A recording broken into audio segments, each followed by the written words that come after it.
എല്ലാവരും അപ്പോൾ വിഷുവിൻ്റെ ഒരുക്കത്തിലാണല്ലോ അല്ലേ. അപ്പം നമുക്ക് ഒഴിച്ചുകൂടാൻ പറ്റാത്ത ഒരു ഐറ്റമാണല്ലോ നമുക്ക് പായസം എന്ന് പറയുന്നത്. അപ്പം ഞാൻ ഇന്ന് മട്ടേരിയാണ് ചെറിയ നുറുക്കലരി നുറുക്കലരി വെച്ചിട്ടാണ് ഞാൻ പായസം ഉണ്ടാക്കാൻ പോകുന്നത്.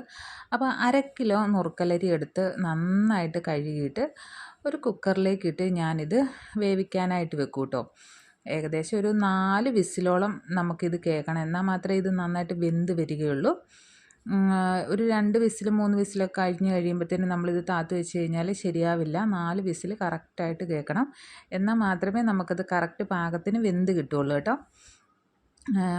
അതിന് ശേഷം ഞാൻ ചെയ്യാൻ പോണത് ഒരു തേങ്ങ, നല്ല വലിപ്പമുള്ളൊരു തേങ്ങ എടുത്തിട്ട് പൊട്ടിച്ച് ഞാൻ അത് തിരുമ്മി അതിൻ്റെ പാല് പിഴിഞ്ഞെടുക്കാൻ പോവുകയാണ്. എല്ലാവരും ഭയങ്കര തിരക്കായിരിക്കും വിഷുവിൻ്റെ സമയത്ത്. അടുക്കള ഭയങ്കര സജീവമായിരിക്കും എല്ലാവരുടെയും.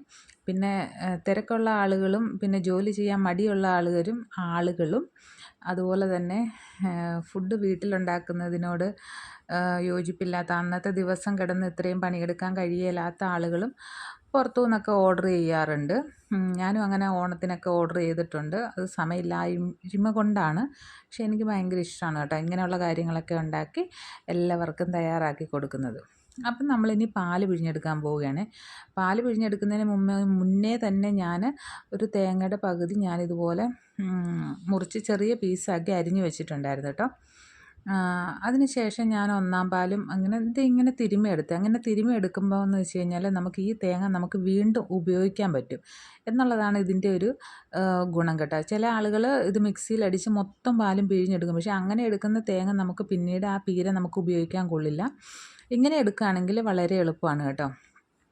അപ്പം ഞാൻ 1-ാം പാലും 2-ാം പാലും മാത്രമേ എടുത്തിട്ടുള്ളൂ. അത് ഞാനെല്ലാം റെഡിയാക്കി വെച്ചിട്ടുണ്ട്. അതുപോലെ തന്നെ ഞാൻ ശർക്കര അരിച്ച് വെച്ചിട്ടുണ്ട്. ഇനി നമ്മൾ വലിയൊരു നല്ല ചുവട് കട്ടിയുള്ള പാത്രം തന്നെ വേണം. എപ്പോഴും ഇതുപോലത്തെ ഉരുളി തന്നെയാണ് ഏറ്റവും നല്ലത് പായസം ഉണ്ടാക്കാനായിട്ട്. ആദ്യമേ തന്നെ നമ്മൾ വറുത്തിടാനുള്ളതെല്ലാം വറുത്ത് കോരിയേച്ച് അതേ നെയ്യിലേക്ക് തന്നെ നമ്മൾ ഈ അരി വേവിച്ചതിട്ടിട്ട് ആദ്യമേ ഞാൻ കുറച്ച് ശർക്കര പാകത്തിനുള്ള മധുരം മാത്രമേ എടുത്തിട്ടുള്ളൂ. അപ്പോൾ ആദ്യമേ തന്നെ കുറച്ച് ശർക്കരയിൽ ഈ അരി ഇട്ട് എല്ലാം ഒന്ന് സെറ്റായി ഒന്ന് വരണ്ട് വന്നപ്പോഴത്തേനാണ് ഞാൻ 2-ാം പാൽ ഒഴിച്ചിട്ട്. 2-ാം പാൽ ആദ്യം പകുതി മാത്രമേ ഒഴിച്ചിട്ടുള്ളൂ. പകുതി ഒഴിച്ചതിന് ശേഷം പിന്നെയാണ് ഞാൻ ഒന്ന് സെറ്റായി വന്നതിന് ശേഷമാണ് ഞാൻ അതിനകത്തേക്ക് വീണ്ടും കുറച്ചും കൂടി ഒഴിച്ച് സെറ്റാക്കിയേക്കുന്നത് കേട്ടോ. അതിന് ശേഷം ലാസ്റ്റാണ് 1-ാം പാൽ ഒഴിക്കുന്നത്. 1-ാം പാൽ ഒഴിച്ച് കഴിഞ്ഞാൽ പിന്നെ തിളപ്പിക്കില്ല.